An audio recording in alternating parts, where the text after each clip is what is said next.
මට මතක විදිහට නලින්ද ජයතිස් ඇමතුමා ප්‍රකාශයක් කළා. ඇත්තටම මේ විශේෂඥයෝ ඊළඟ හැම ඖෂධයක්ම අපිට දෙන්න බෑ කියලා වගේ ප්‍රකාශයකුත් කරලා තිබුණා. ඉතින් ඇත්තටම මෙන්න මේ තත්ත්වයත් එක්ක මොකද්ද ඔබ හිතන්නේ මේ ඖෂධ හිගේ මේ විදිහට ඇතිවීමට ආසන්න වශයෙන් බලපාපු හේතු මොනවද? ඕකෙදී ඇත්තටම කියන්නේ අපි මේ ප්‍රශ්නය අමතන්න නම් අපි යථාර්ථයට මුහුණ දෙන්න ඕන. ඒතකොට මේ හැමතැනම කියන්නේ දේශපාලඥයාගේ සිට නිලධාරිය දක්වා ඉන්නේ සාමාන්‍ය පුරවැසියෝ. සාමාන්‍ය පුරවැසියෝ මේගොල්ලෝ රහත් වෙච්ච අය නෙවෙයි.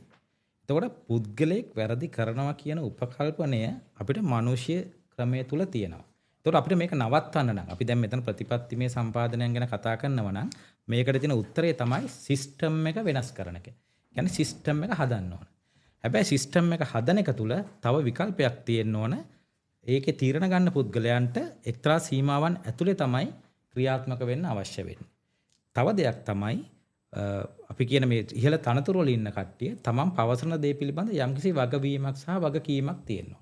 දැන් උදාහරණයකට අපි මේ ඖෂධ ප්‍රශ්න දැන් ඔන්ඩන්සෙට්‍රෝන් වල ඇතිවෙච්ච ප්‍රශ්නෙන් පස්සේ රජයේ ඉන්න ඉහළම නිලධාරීන් 3 දෙනෙක් DGHS සෞඛ්‍ය සේවයේ ඉන්න ඉහළම රජයේ නිලධාරියා සෞඛ්‍ය ලේකම් හැරුණකොට ඊළඟට SPC එකේ සභාපතිතුමා NRM එකේ සභාපතිතුමා ජනතාවගේ මුදලෙන් නඩත්තු වන තනතුරු 3ක් රජයේ ප්‍රවෘත්ති දෙපාර්තමේන්තුව හරහා ජනතාවගේ මුදලින් නඩත්තු වන ආයතනයක් හරහා මාධ්‍ය සාකච්ඡාවක් පවත්වලා කියනවා සෞඛ්‍ය අමාත්‍යවරයාට මේ ඖෂධ සම්බන්ධයෙන් ගැටලුවට කිසිම වගකීමක් හෝ වගවීමක් නැහැ කියලා. හැබැයි මේ වෙනකොට උසාවියේ නඩුවක් යනවා හිටපු සෞඛ්‍ය අමාත්‍යවරයෙක්ට විරුද්ධව ඖෂධ ගැටලුවක් සම්බන්ධයෙන්.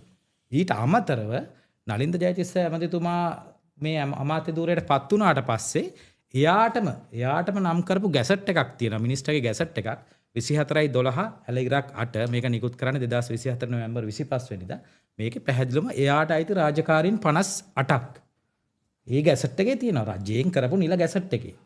ඒතකොට ඒකේ 22 ඉඳන් කරුණු 5ක් යටතේ තියෙන මේ ඖෂධ පිළිබඳ එයාට තියෙන වගකීම. එතකොට කොහොමද මේ රජයේ නිලධාරීන් ජනතාවට කියන්නේ සෞඛ්‍ය අමාත්‍යවර මේ ගැටලුවට වග කියන්න අවශ්‍ය නැහැ කියලා. ඊට අමතරව Manual of Management of Drugs කියලා ඒක තමයි නීත්‍යානුකූල මේ ඖෂධ සම්බන්ධයෙන් සෞඛ්‍ය අමාත්‍යාංශ ක්‍රියාත්මක කළ යුතු ආකාරය ගැන සටහන් වෙන්නේ. මේකේ ඉහළම වගකීම දරන පුද්ගලයා තමයි සෞඛ්‍ය අමාත්‍යවරයා. එයාට යටින් තමයි DGHS ඉන්නේ. ඉතින් මෙන්න මේ වගේ මේ ඒක තමයි මම මේ වගවීම සහ වගකීම කියන එක. ඉහළ රජයේ නිලධාරීන්ට සහ දේශපාලකයන්ට.